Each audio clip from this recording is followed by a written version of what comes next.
Hi and welcome to the natural language processing course. मैं हूं फ़ाहद हुसैन और उम्मीद करता हूं बहुत अच्छे मिजाज में होंगे। नेचुरल लैंग्वेज प्रोसेसिंग के प्री प्रोसेसिंग टॉपिक के अंदर हम डिफरेंट टॉपिक्स को डिस्कस कर चुके हैं। ना सिर्फ हमने थ्योरेटिकली जाना बल्कि प्रैक्टिकल भी इंप्लीमेंट करके देखा। आज की इस टॉपिक में हम एन ग्राम्स को देखेंगे कि एन ग्राम्स क्या है और हम NLP पे इसका इस्तेमाल क्यों और किस लिए कर रहे होते हैं।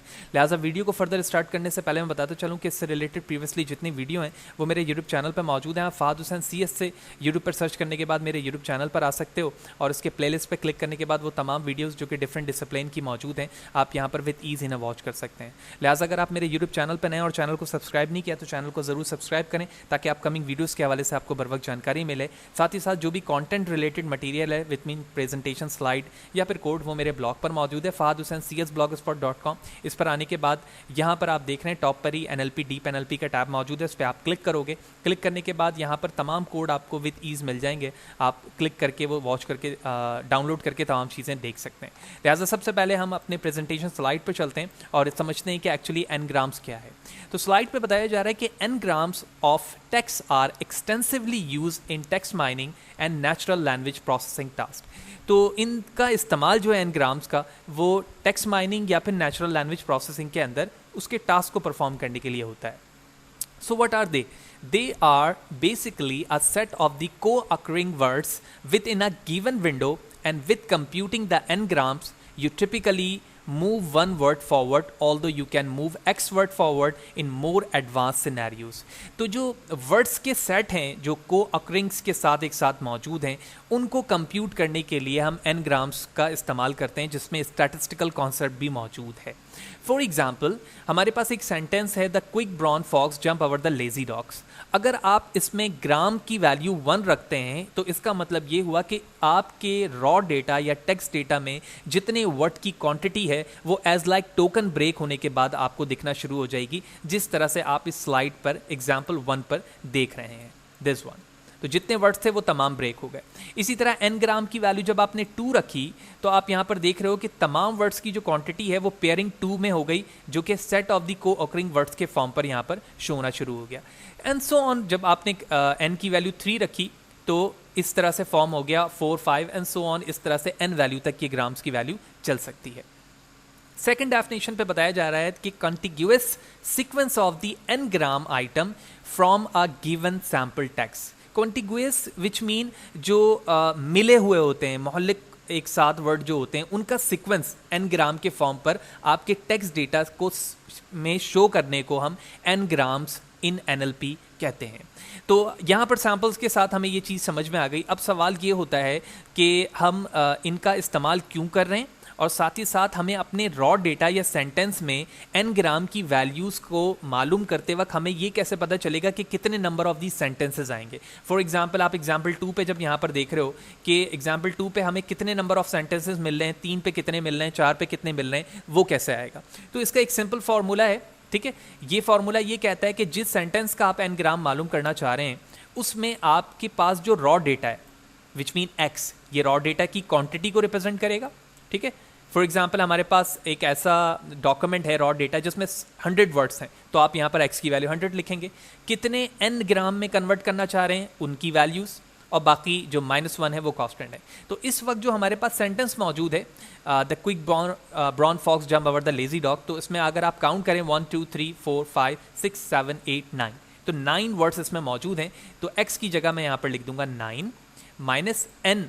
एन की वैल्यू 1 में तो एज यूजुअल जितने वर्ड हैं वो token as like token convert हो जा रहे हैं, तो हम 2 से शुरू करते हैं। तो मैंने यहाँ 2 लिखा और फिर -1 कर दिया, क्योंकि ये ब्रैकेट में मौजूद है तो ये पहले सॉल्व होगा। 1 इधर आ गया, 9 इसी तरह रहा, और 9 में से जब 1 माइनस हुआ तो ये 8 वैल्यूज़ आ गई। वेरीफाई करेंगे कि यहाँ कितने सेंटेंसेस 2 में 1 2 3 4 5 6 7 and 8, that's a proof, 8 value आ रही है। इसी तरह 3 वैल्यू रखकर देखते हैं, तो x की वैल्यू 9 वैसे ही रहा, -3 -1, 3 -1 किया तो ये वैल्यू 2 आ गई -9 के साथ, और 9 में से जब हम 2 निकालेंगे तो 7। वेरीफाई करते हैं 3 में 1 2 3 4 5 6 एंड 7, दैट्स ऑल। तो इस तरह से एन ग्राम्स की वैल्यूज़ का हमें काउंट पता चलता है कि कितने सेंटेंसेस आ सकते हैं, और साथ ही साथ हमने ये भी देख लिया कि एन ग्राम को मालूम करने के बाद हमारा जो कॉन्टिग्यूस सीक्वेंस है वो किस तरह वर्ड के साथ अटैच्ड होता है। अगर आप इसको वर्डिंग के फॉर्म पर देखें तो जो फर्स्ट वर्ड है द क्विक, ठीक है, तो ये फर्स्ट वर्ड द क्विक लिखा है, लेकिन सेकंड जो सेंटेंस बन रहा है वो इसके लास्ट वाले को मिलाकर बन रहा है। तो आप देखें यहाँ पर क्विक ब्रॉन, ठीक है, फिर ब्रॉन के बाद फॉक्स, फिर फोर के बाद फॉक्स के साथ जंप एंड सो ऑन। इसी तरह से थर्ड पर पेयरिंग जो हुई वो पहले दी के बाद लिखा हुआ है क्विक ब्रॉन, तो इसने क्विक ब्रॉन को दोबारा उठाया और दूसरे सेंटेंस में ऐड कर दिया क्विक ब्रॉन, और इसी तरह से सो ऑन ये सेंटेंसेस के फॉर्म पर चलते रहेंगे। तो इस तरह से हमने एनग्राम की डेफिनेशन, किस तरह से उसकी वर्किंग हो रही है, स्प्लिटिंग हो रही है, वो हमने देखा।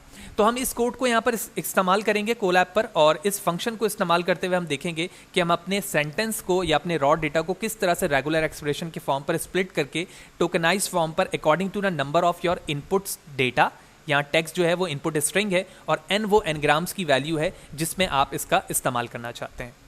अब लास्ट पे एक सवाल हमारा वही रहता है कि हम एनग्राम को इस्तेमाल क्यों कर रहे हैं। लिहाजा हम इस डेफिनेशन को और इसकी वर्किंग को जानने से पहले ही देखेंगे हम इसका इस्तेमाल क्यों कर रहे हैं। तो लिहाजा हम पहले चलेंगे कोलैब पर और वहाँ पर ये बात को पहले रियलाइज़ करेंगे कि हम एनग्राम मालूम क्यों करते हैं, और इसी मैथड को इस्तेमाल करते हुए according to the requirement of your raw data या टेक्स्ट डेटा हम इसे कन्वर्ट करके भी देखेंगे। तो let's go to Colab. Okay, तो इस वक्त मैं कोलैब पे मौजूद हूँ और हमने एक सेपरेट ऑनलाइन जुपिटर नोटबुक लिया हुआ है जिसको मैंने ngram_nlp के नाम से सेव किया हुआ है। सबसे पहले हमने रेगुलर एक्सप्रेशन को इंपोर्ट किया और उसके बाद आप देख रहे हैं कि यहाँ पे कमेंट पे लिखा हुआ है कि नेचुरल लैंग्वेज प्रोसेसिंग और NLP for short, ngram are use for variety of things. बहुत सारी वैरायटी के लिए इसका इस्तेमाल किया जाता है। Some example include auto completion of sentence, auto completion जो सेंटेंस का होता है वो, such as the one we see in Gmail these days, auto spell check, yes we can do it on, so on, and to a certain extent